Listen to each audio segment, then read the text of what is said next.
আসসালামু আলাইকুম। আজকে নবম দশম শ্রেণীর একটি ছোট্ট নৈবেত্তিক নিয়ে আপনাদের সামনে হাজির হয়েছি। এই নৈবেত্তিকটা খুবই সহজ এবং অনেক সহজভাবে নির্ণয় করা যায়, যেটা আমরা করতে গিয়ে অনেক কঠিন নেমে চলে যায়, যার ফলে অনেক সময় বেশি লাগে। এটা এরকম নৈবেত্তিক আমাদের পরীক্ষার হলে 5 সেকেন্ডে অ্যান্সার যাতে করা যায় এরকম বিষয় আমরা মাথায় রাখবো। সবসময় একটা নৈবেত্তিকে 1 মিনিট টাইম থাকে। অনেক নৈবেত্তিক একটু বড় আকারে থাকে, যেগুলো করতে অনেক সময় লাগে, কিন্তু এ জাতীয় নৈবেত্তিক যেগুলো আছে সেগুলো আমরা অতি শর্ট নিয়মে করতে পারবো বা শর্ট টাইমে করতে পারবো। এটা আমরা একটু দেখব। এখানে কি দেওয়া আছে, সাইন থিটা ইকুয়াল টু 4/5 হলে ট্যান থিটা এর মান কত। তো এই জাতীয় যে ত্রিভুজগুলো থাকবে আমরা সব সময় ত্রিভুজটা আঁকাবো সমকোণী ত্রিভুজ। সব সময় এটা মাথায় রাখবো, এটা হচ্ছে সমকোণী ত্রিভুজ আঁকাবো।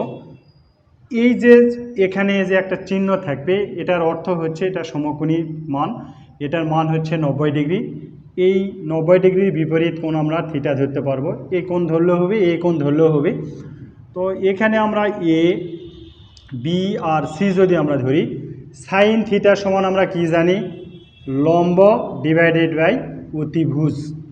এই সমকোণী ত্রিভুজের থিটার সাথে যে বাহুটা থাকে, আবারও বলি, সমকোণী ত্রিভুজের থিটা কোণের সাপেক্ষে যে বাহুটা সোজা থাকে সেটা ভূমি, এভাবে স্লোপ আকারে বা বাঁকাভাবে যেটা থাকে সেটা হচ্ছে অতিভুজ, আর লম্বালম্বিভাবে যেটা থাকে উপরে নিচে সেটা হচ্ছে লম্ব। সাইন থিটার সমান আমরা কি জানি, লম্ব ডিভাইডেড বাই অতিভুজ।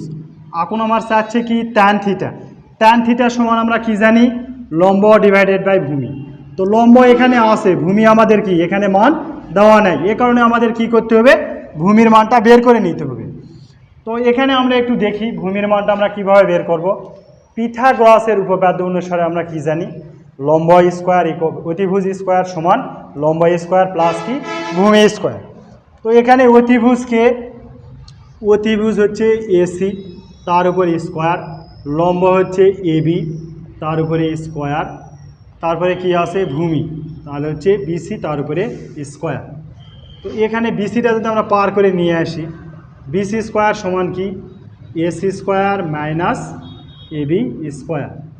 তো এসির মান আছে কত 5, তার উপরে স্কোয়ার, এবির মান আছে 4, তার উপরে স্কোয়ার, তাহলে 25 মাইনাস 16 ইকুয়াল টু কত হবে 9। এটা কার মান, বিসি স্কোয়ারের মান। তাহলে বিসি সমান কি হবে √9 ইকুয়াল টু কত আসবে 3। তার মানে বিসির মান আমরা কত পাইলাম, বিসির মান আমরা 3 পাইছি। এখন আমার কি চাচ্ছে, ট্যান থিটার মান চাচ্ছে। তো ট্যান থিটার সমান আমরা কি জানি, লম্ব, লম্ব কত এখানে আছে 4, আর কি আছে ভূমি, ভূমি কত পাইছি আমরা 3। তো এখানে ট্যান থিটা 4/3 এর মান কোথায় আছে, ট্যান থিটা 3 এর মান আমাদের গ নম্বরে আছে। আশা করি এভাবে সকল